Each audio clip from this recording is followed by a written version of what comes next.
Welcome everyone, this is Kerjims channel. Now we are back to our episodes of two semi-reality champions and comparison featured by Wild League of Legends versus the Mobile Legend Vayne. But before that, please like and subscribe to my channel and don't forget to click the bell icon so you will be notified to our new next episode video. Let's do this!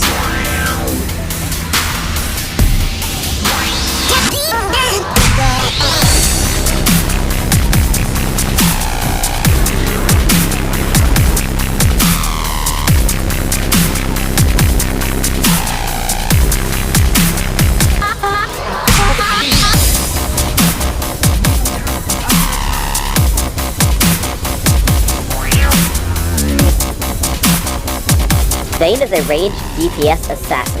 She's big on mobility and surprise, pinning down single targets and severely weakening them before they can retaliate.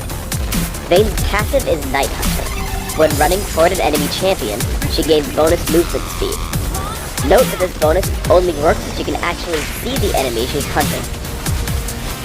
Tumble causes Vayne to roll toward your mouse cursor when you activate the ability. Immediately upon tumbling, Vayne's next attack will deal significant bonus damage. Tumble also resets Vayne's auto-attack timer, allowing you to hit a target, tumble, and quickly hit him again. With Silver Bolts, Vayne's third consecutive attack and/or ability on an enemy will deal significant bonus true damage.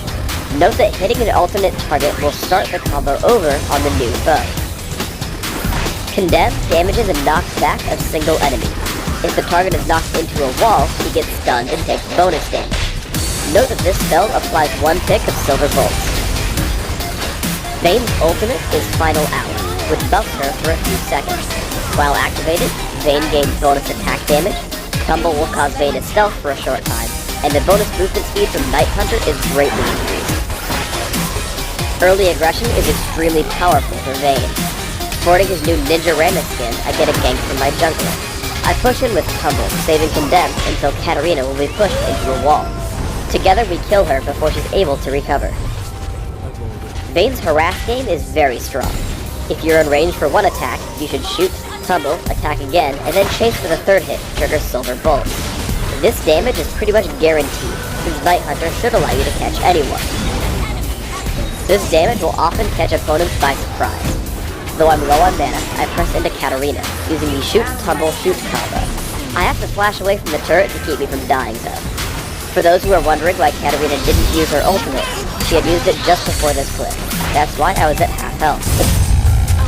Because of your powerful early game, you can often push your opponents out of experience range. Here I tumble behind Katarina's minions and stay there so she can't gain any gold or experience. It's important to realize that you can't always do this at level 1. But at this stage, I can fight Katarina and her minions and come out ahead. We get into a team fight in the river. I push back Udyr with Condemn. Safely attacking from the brush, I take him down with Tumble and Shield. After he falls, I switch to Udyr. I position myself with Tumble and blast him into the wall with Condemn, serving up an easy kill as I follow with Tumble. It's almost impossible to chase down Vayne 1v1. Singe tries to attack me, but I simply tumble out of range every time, finally using Condemn when I feel threatened. Condemn doesn't always have to hit a wall to ensure a kill. Here I keep running toward Udyr, knocking him back away from this turret with Condemn, once Rammus' taunt ends. Vayne's best fights are 1v1, especially ones you have Trinity Force. Singe comes at me with nowhere to run, so I turn and fight. Tumble and Condemn keep me safe for the first half of the fight, until Jarvan shows up. He tries to knock me up with Demacian Standard and Dragon Strike, but I tumble out of the way just in time, landing the kill onto Singe. As Jarvan jumps onto me with Cataclysm, I tumble aside and push him back with Condemn, also dealing massive damage with Silver Bolts. Right as he tries to kill me with Dragon Strike, I tumble to the side, hitting him another 3 times, picking Silver Bolts and picking up 2 kills by myself. Somewhere in here is a joke involving the Matrix, Trinity, and dodging bullets. I leave it to you. Vayne is great at cleaning up low-health enemies because she deals exceptional burst. I fight Udyr, knocking him down with attack, tumble, attack, attack, triggering Silver Bolts. As a team fight breaks out, I always want to isolate one target. Gerudo chases me around, but barely hits me more than twice. I make the mistake of not hitting him into the wall when I had the chance, but I'm still able to deal enough damage to kill him before his team arrives. As the fight continues, I push on to Sin, destroying him with just basic attacks, tumble, and silver bolts. A teamfight starts near the enemy base. I push Katarina into the wall with Condemn to stun her, switching focus to Alistair since the true damage from silver bolts and Lizardruff will cut through his ultimate. Again, I isolate myself from the rest of the fight.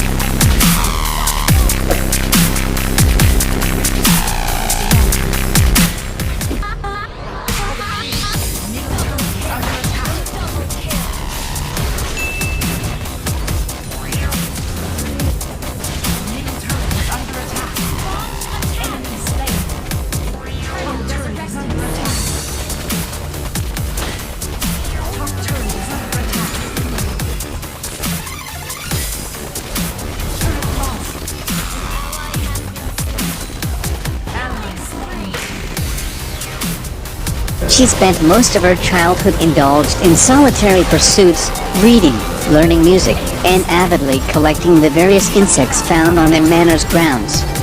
Her parents had traveled across Runatura in their youth, but settled in Dalmatia after Shauna's birth because, more than any place they'd found, Dalmatians looked out for one another. Shortly after Vayne's 16th birthday, she returned home from a midsummer banquet and saw something she would never forget. An unspeakably beautiful, horned woman stood before the bloodied corpses of her parents. Vayne screamed in agony and terror. Before disappearing, the demon looked down at the young girl and flashed her a terrible, lustful smile. Vayne tried to brush the bloody hair out of her mother's eyes, but the haunting smile lingered in her mind, growing and consuming her. Even as she shakily smoothed her father's eyelids closed, his mouth still agape, frozen in his last horrific moments of confusion, the demon's smile seeped through her thoughts. It was a smile that would fill Shauna's veins with hatred for the rest of her days. Vayne tried to explain what happened, but no one truly believed her. The thought of a demon on the loose, in the well-defended, magic-averse kingdom of Dalmatia, of all places, was too far-fetched to consider. Vayne knew better. She knew from the demon's smile the enchantress would strike again. Even Dalmatia's tall walls couldn't keep dark magic from creeping through the cracks. It may disguise itself with subtleties or keep to shadowed corners, but Vayne knew it was there. And she was done being afraid. Vayne had a heart full of hatred and enough coin to outfit a small army, but where she would go, no army dared follow. She needed to learn everything about dark magic, how to track it, how to stop it, how to kill those who practiced it. She needed a teacher. Her parents had told her stories of iceborn warriors who fought against an ice witch in the north. For generations, they had defended themselves from her unknowable forces and dark minions. This, they knew, would be where she would find her tutor. She evaded her appointed custodians and booked passage on the next ship to the Freljord.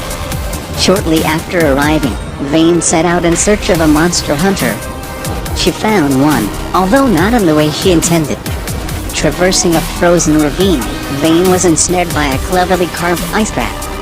After tumbling to the bottom of a jagged, crystalline pit, Vayne stared up to see a ravenous ice troll, lip-smacking with anticipation as he gazed upon his catch. His gigantic blue tongue fell limp as a spear whistled through the air, pierced the troll's skull and planted itself deep in his brain. The giant toppled into the pit and Vayne rolled aside just in time to escape being crushed. A sticky pool of drool and blood collected in her boots. Vayne's savior was a grizzled, middle-aged woman named Frey. She bandaged Vayne's wounds as they clung to the warmth of a campfire that struggled to stay ablaze in the frigid canyon. Frey told Vayne of her life's work spent fighting the Ice Witch's minions who had murdered her children. Vayne implored the woman to take her on as a student and teach her to track the dark creatures of the world, but the Freljordian had no interest. Vayne stank of privilege and money, neither of which kept your teeth gritted or your blade sharp through the grueling perseverance of a fight. Vayne couldn't accept Frey's answer and challenged her to a duel. If she won, Frey would train her. If she lost, she'd offer herself as bait to the Ice Witch's minions, so Frey could ambush them. Vayne had no reason to think she'd win.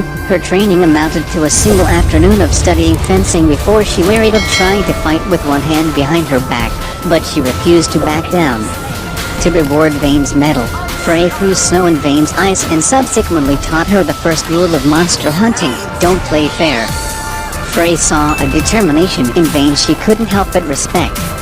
The girl had a long way to go as a fighter, but each time Vayne pushed her bruised body up from the dirtied snow to continue the fight, Frey saw a little more of the relentless hunter this girl could become. Beaten in skill, but never in spirit, Vayne besieged Frey one last time. Both of their families were dead. Frey could spend the rest of her days tracking ice trolls until one of them kicked her head in, or she could teach Vayne. Together, they could kill twice as many monsters. Together, they could save twice as many families from experiencing the pain that defined them both.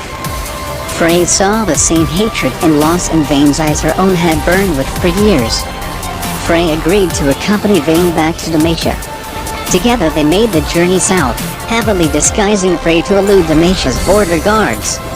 Once back at Vayne's estate, the two spent years training. Despite the pageant of suitors who solicited Vayne's company, Shanna had no interest in anything other than training with Frey. As a result, the two became incredibly close. Frey taught Vayne the fundamentals of dark magic, conjured beasts, and vile spells. Vayne committed every word of Frey's teachings to heart, but found it slightly unnerving that Frey never explained how she came to know so many specifics of these malefic practices. Due to the kingdom's watchful soldiers and anti-magic trees, dark creatures were rare within Dalmatia's walls, so Frey and Vayne would venture into the border forests at night to hunt.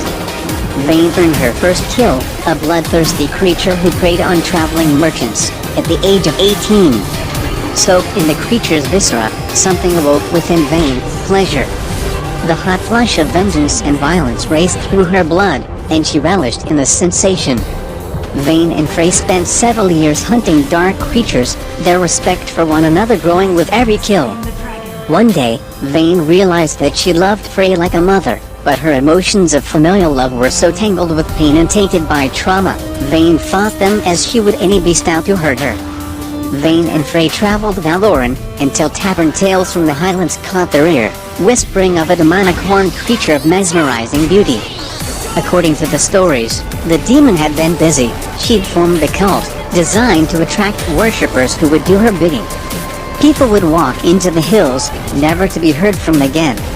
It was said the cult's high priests had a holy grounds near the cliffside, where they'd prepare the demon's sacrificial offerings. Vayne and Frey immediately set off on the hunt. As they journeyed into the hills by cover of night, Vayne found herself distracted. For the first time since their partnership began, she felt worried for Frey, worried she might lose her mother figure for a second time. Before she could confess her fear, one of the demon's priests lunged from the brush, swinging a mace into Vayne's shoulder. Vayne was badly wounded. Frey had a brief moment of hesitation, but her eyes steeled with certainty as she apologized to her friend and transformed into a monstrous Velverdian wolf. As Vayne watched in shock, Frey, in her animalistic form, tore the priest's tendons from his throat with a swift snap of her mighty jaws. With the priest's body laid strewn at Vayne's feet, Frey retook her human form, yet her eyes betrayed the scared animal within. She explained that after the death of her family, she had become a shaman, inviting the curse upon herself in order to gain the power to change shape and fight against the Ice Witch. The ritual that gave her these powers involved dark magic, but she made this sacrifice to protect Vayne, put an arrow through Frey's heart without allowing her another syllable. Whatever affection she had felt for Frey evaporated upon discovering her true nature. A tear formed in Frey's eye as she collapsed, but Vayne didn't notice. Whatever warmth the two had shared died with Frey. There were still hours left before dawn, which meant hours left to continue the hunt. Vayne thought only of the demon. The kill that would be hers to save her. And all the kills to come. Runitura's underworld would come to fear her, just as she had once feared them. For the first time since her parents' death, Vayne smiled. Thank you for watching. Please don't forget to share video and subscribe us channel.